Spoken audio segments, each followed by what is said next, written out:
Hello, I'm Esther Githu-Ewart. Welcome to Africa 54. Here's what's coming up. South African Olympian Oscar Pistorius is released on parole after serving nearly 9 years for killing his girlfriend, Reeva Steenkamp. More shuttle diplomacy as U.S. Secretary of State Antony Blinken returns to the Middle East amid rising fears that the Israel-Hamas war could spread across the region. And Music Time in Africa host Heather Maxwell takes viewers on a behind-the-scenes look at a popular segment in her weekend radio program. All this and much more coming up on today's Africa 54.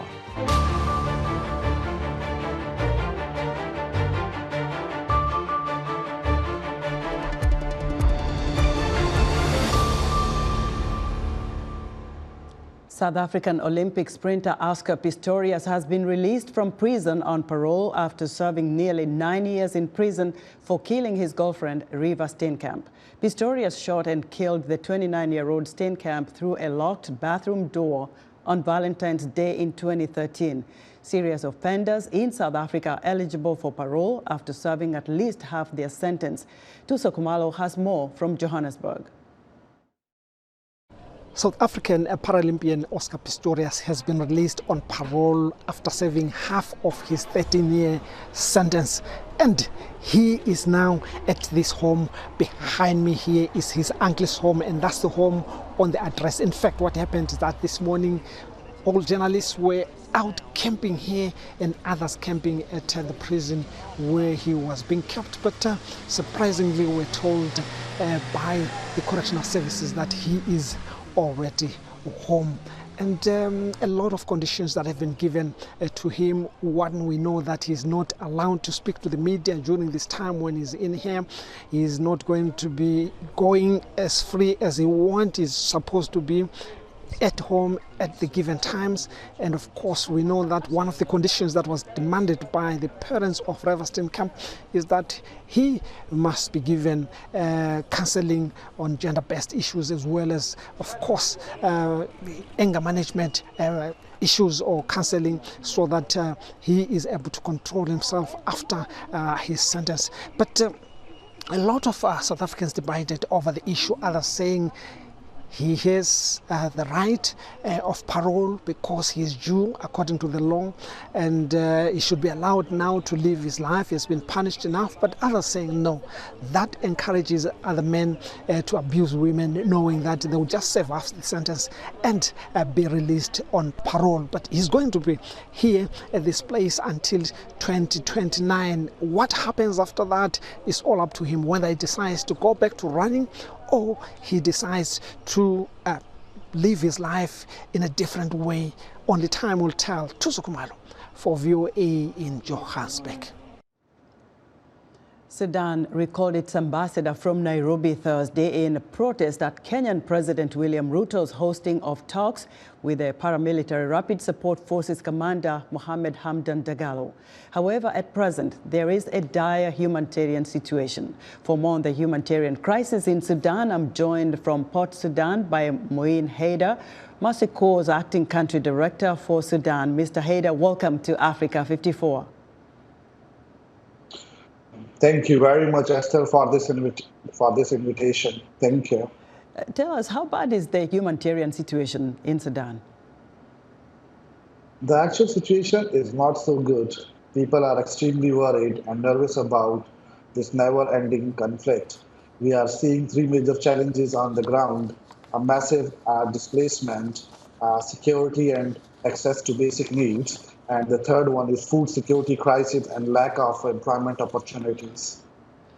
Mr. Haider, tell us what's happening to women. We hear of, sexual violence as well, targeted, beatings of women and children. What is their situation, the women, the children, and the elderly people in Sudan? Women, children, and elderly are hit the hardest. The UN estimates that approximately 5 million children in Darfur alone are at risk of being ethnically targeted. They have no access to education from the past 8 months. They don't have access to basic medical facilities. So health diseases such as cholera, measles, and dengue fever are spreading. So, you know, children and women are victims of this war on an equal basis. There have been documented cases of women and children being unprotected. The women and kids are dealing with all these challenges on the ground and are too afraid of what's going on in country. We understand some humanitarian organizations are halting their food aid deliveries in some areas. How is Mercy Corps and other humanitarian organizations carrying on with this, aid delivery where it's needed most, despite the security challenges in Sudan? So, the basic challenge we need to understand here is that, protection of our aid workers. At this moment, it is extremely difficult of delivering the aid services in the conflict zones. However, Mercy Corps has been operating in the country since 2002, and after the crisis, we were able to resume our operations in Darfur, in Kordofan, and also in Gadaref state. We are reaching out to post this Wadmadni conflict. We were able to reach out to around 10,000 members of the IDPs during this week, and aiming to reach out to 20,000 through multi-purpose cash assistance program in Gadaref. Right. Mr. Heather, thank you very much for what you and other humanitarian organizations are doing to help civilians in Sudan. Moin Heather is the Mercy Corps acting country director for Sudan. The Gambia's immigration department has launched a manhunt for immigration smugglers after an increase in the death toll of Gambians attempting to cross the Atlantic Ocean into Europe. Senanu Todd reports from Banjul. Soccer players with Kachikali United in Banjul say their last prayers for their teammates Sharif Sani, who goes by Amfal. Sani lost his life in October attempting to cross the Atlantic Ocean to reach Europe. Sani, together with 2 other teammates and about 200 others, left the Gambia via a fishing boat to the coast of Spain. A family friend, Jara Jove, says Sani was found lying dead after a routine boat cleaning exercise. After 30 minutes of cleaning the water from the boat, then they came back, they met him lying. They tried to see if he's still breathing, but they found out that he was not breathing, and they performed this Muslim ritual prayers and stuff like this, and then from there they pray for him, then they throw him in the sea. Gambia's immigration department, the GID, told VOA that 2023 saw high numbers of people leaving the Gambia for Europe, and says some people died during the Atlantic crossing, but the government hasn't yet released an official death toll. Ibrahim Gassama lost about 5 friends in October. He says his country's declining economy is driving many young people to seek greener pastures. The situation is getting harder in this country. That's why the people are, moving in large numbers. Because this country, what we are told here is that, focus on your education. After your education, you will get a good job, so that you could take care of your family and stuff like that. Yeah, it is true that after education here, you might get a job. But the big question mark is that job sufficient for you and your family? Some who have taken the trip have returned. A group of returnees have joined the Youth Against Irregular Migrations, or YAME, founded by young people who attempted to migrate to Europe. Now, they hope to fight against irregular migration by training young people with computer literacy skills. Lamin B. Bojan is a founding member. He is on a campaign to talk about his near-death experiences. This journey is not an easy journey. After, for us, the time we were leaving, nobody told us what is on the way. We thought that, it was just, a silver plate. You just step on it and go. So then we decided to say, at least when we come back, we do advocacy, sensitize people, showing them that, this is not the right channel, at least. The GID says it has deployed resources to guard its coastline in a 24-hour surveillance and patrol exercise called Operation Zero Departures. They pledged to hunt down smugglers profiting from irregular migration routes in the country. Sana Anutot for VOA, Banjul, The Gambia. Former Sierra Leone President Ernest Bai Koroma is being charged with treason as part of an investigation into a failed coup attempt. One of Koroma's lawyers says the charges against the former president are political and without merit. For more insight, I'm joined from here in Washington by Stephen Nabiu Rogers, a public policy and African governance analyst and a native of Sierra Leone. Stephen, welcome to Africa 54. Thank you, Esther. Thank you. Help us understand what Sierra Leone's law says about a treason charge. Well, treason is one of the most heinous charges anyone can get in Sierra Leone. So basically it says you attempted to overthrow the government unconstitutionally, normally a government that is constitutionally elected. And until more recently, people who are normally charged and are found guilty are actually put to death. So that's how serious this crime is. But now what it actually means is, since the death penalty had been abolished in Sierra Leone, it would imply that whoever is charged and found guilty for treason will actually spend a significant amount, if not all of their lives in prison behind bars. But that was just one of 4 charges that the president was charged with, including what they call misprision of treason and then 2 charges of harboring. Mr. Rogers here, we understand that Mr. Koroma is under house arrest, but there are talks to possibly relocate him to Nigeria in exchange for dropping these treason charges. What more do you know about this? Well, the letter that I saw, which I think was written by Umar Aliou Touré, who is the president for the ECOWAS Commission, basically was asking the Sierra Leone government to abide by what he said they had agreed on, which implied the government had agreed that former President Koroma, would be relocated to Nigeria, and Nigeria had actually accepted to do that. And the President Koroma, former president, had actually accepted the offer. So there are a couple of agreements there. I think ECOWAS is really trying to broker some kind of peace here and kind of bring down the tension.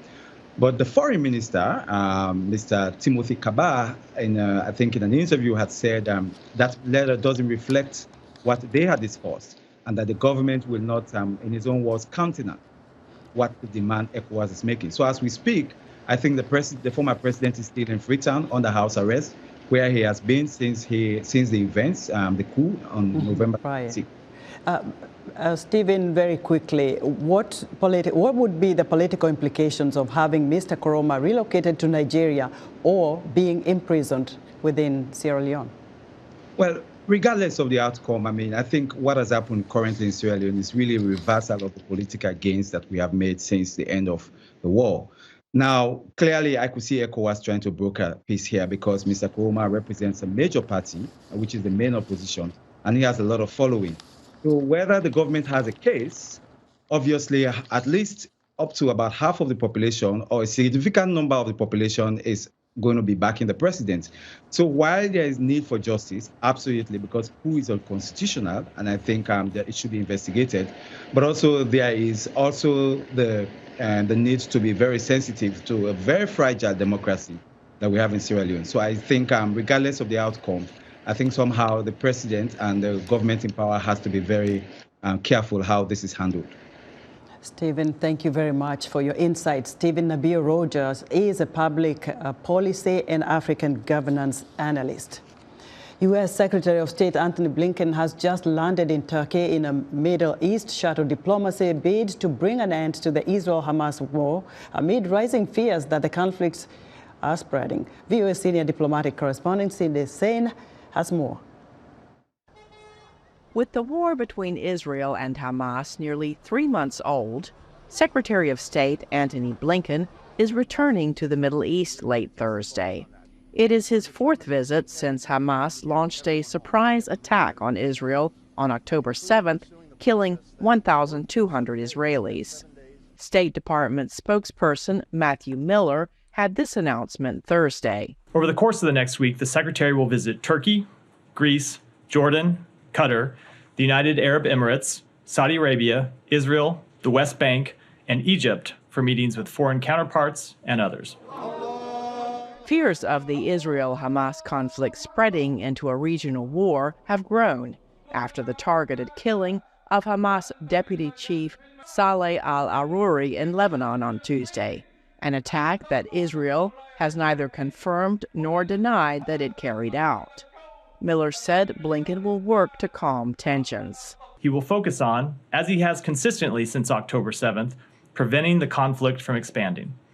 He will discuss specific steps parties can take, including how they can use their influence with others in the region to avoid escalation. It is in no one's interest, not Israel's, not the region's, not the world's, for this conflict to spread beyond Gaza. Israel had vowed to eliminate Hamas leaders after the October 7th attack and says its forces at its northern border with Lebanon are on high alert. President Joe Biden has come under heavy criticism for his strong support of Israel's right to defend itself after the attack, as more than 22,000 Palestinians have been reported as killed by Israel in Gaza since the war began. Experts say critics often have unrealistic expectations about how much influence Biden or Blinken has on Israel's decisions on how to conduct the war. There's this myth that the United States has some magic button or lever that if we simply just cut off the delivery of shipment of certain weapons, or if we, as certain senators have said, we should just shut off the funding somehow for this, for Israel's efforts to defend itself, that somehow this will lead Israel to think differently about the threat environment it faces. The State Department said protecting and helping civilians in Israel, Gaza, and the West Bank will be at the top of the list at each one of Blinken's stops on his tour. Cindy Sain, VOA News. Still to come, Mexican environmentalists use Colorado River water to revive parts of a delta ecosystem. We'll be right back.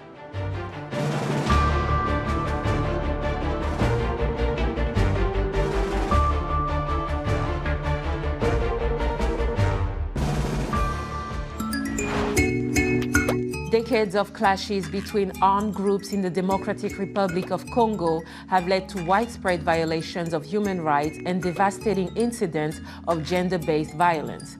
Up to 6.1 million people are internally displaced and often vulnerable to exploitation and abuse. In this week's special edition of Our Voices, we will take a look at the alarming situation of refugees through a VOA documentary, The Silent War, produced by Omari Kaseko. Join the conversation each week right here on Our Voices.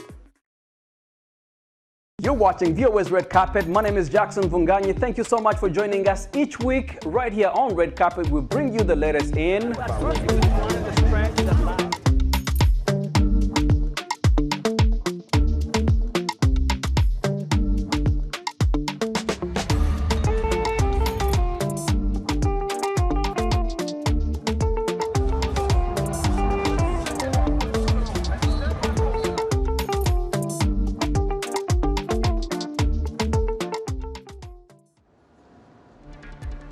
In other news, Italian Premier Giorgia Meloni has said that curbing migration flows from African countries has less to do with offers of charity than strong partnerships coupled with strategic investments in those nations. Meloni says, quote, "What needs to be done in Africa is to build cooperation and serious strategic relationships as equals, not predators."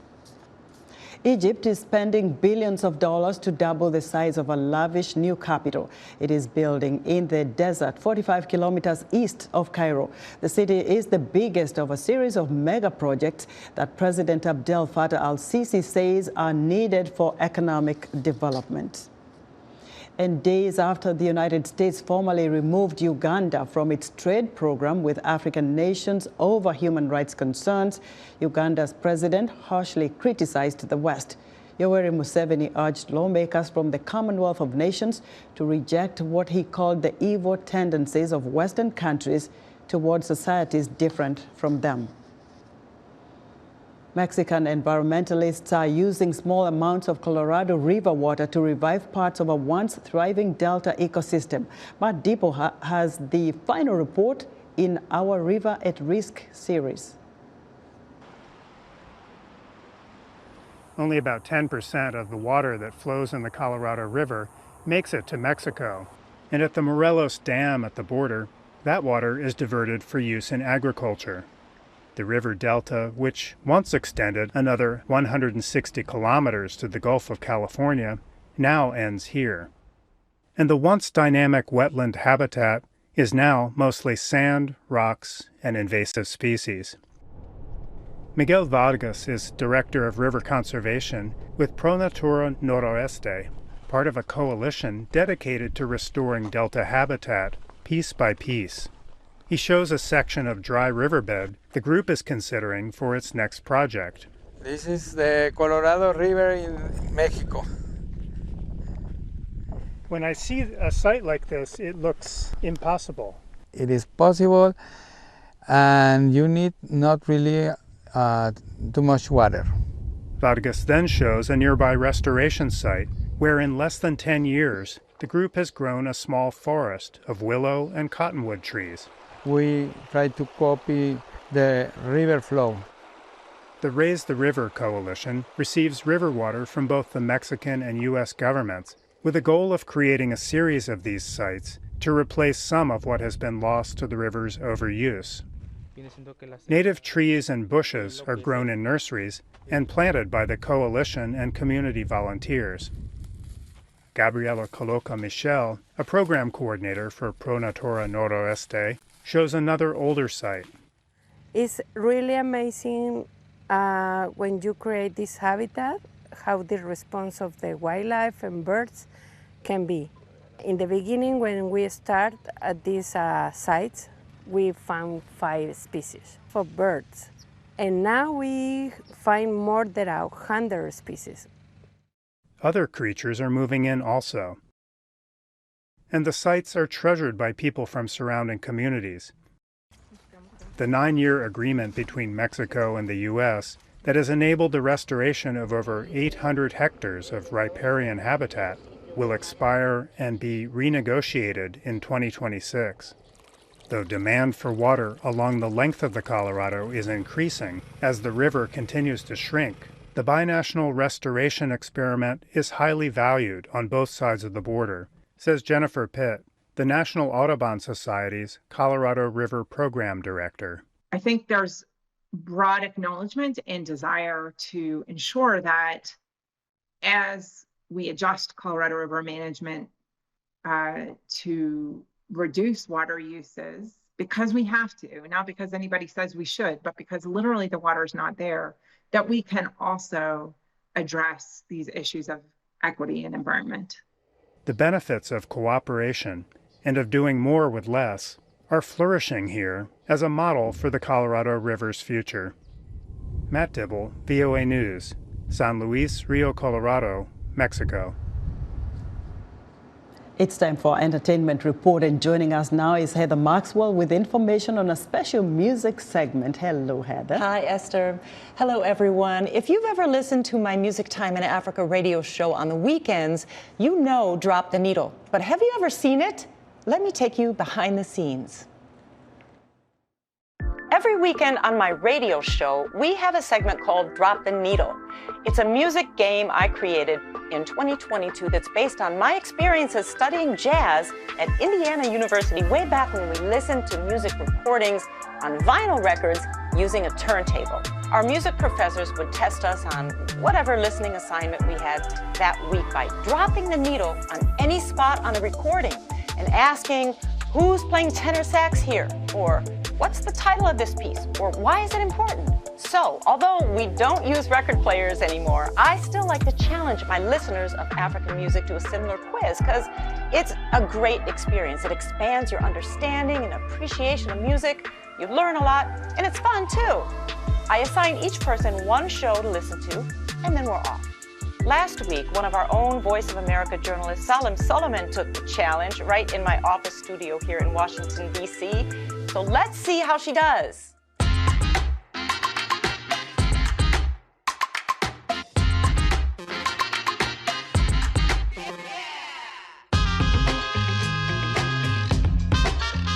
Now it is time for Drop the Needle. I have in the studio with me right here in Washington, D.C., Salim Solomon. How are you doing? Great to be here, Heather.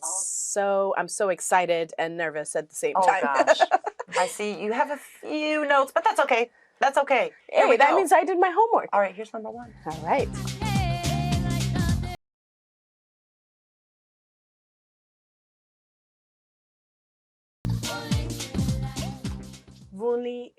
Nella. I don't know if I'm saying the Xhosa Close enough. Close enough. I don't speak it, but I know it means move out the way, like make way. Yes.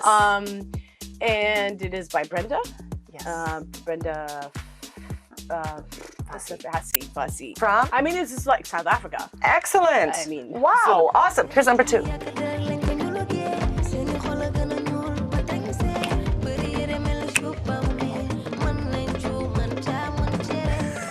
This has like a Middle Eastern touch to it, the beat and everything, but it's Wolof. Yes. It's Wolof. It's from Senegal. It's Dana. And what she's saying is that, you know, life is not for the lighthearted. It's, you got to be strong in life, basically. Wow, you really did listen to this radio Telling you, I did my homework. I am so happy. That's wonderful. You're doing awesome. All right, here's number 3.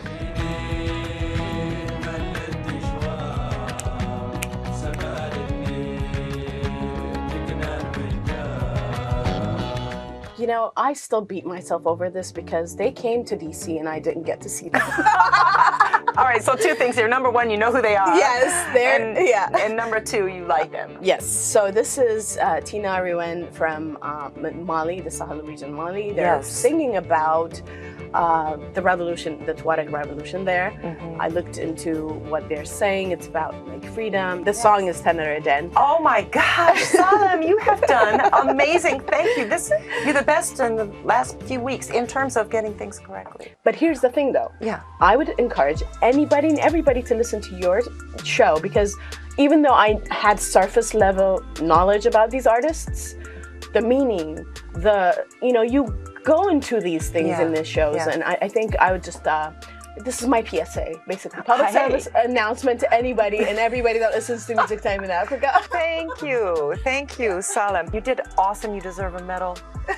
Thank you very much. And all this, I thought I was going to use my cheat sheet, but I didn't. You got your phone there. We can't see if it's open or not. It's not. You can see. All right. I'm actually proud of myself for remembering all of them. You did wonderful. You should be. Thank you. Take care. Happy New Year. Happy New Year. So that's it. Now you've seen Drop the Needle. And if you want to participate, send an email to musictime@voanews.com. Back to you, Esther. Heather, thanks very much for that segment. Heather Maxwell's Entertainment Report. Watch them right here every Friday on Africa 54. And that's our show for today. Be sure to watch Africa 54 on our website at voaafrica.com. From all of us here in Washington, have a great weekend.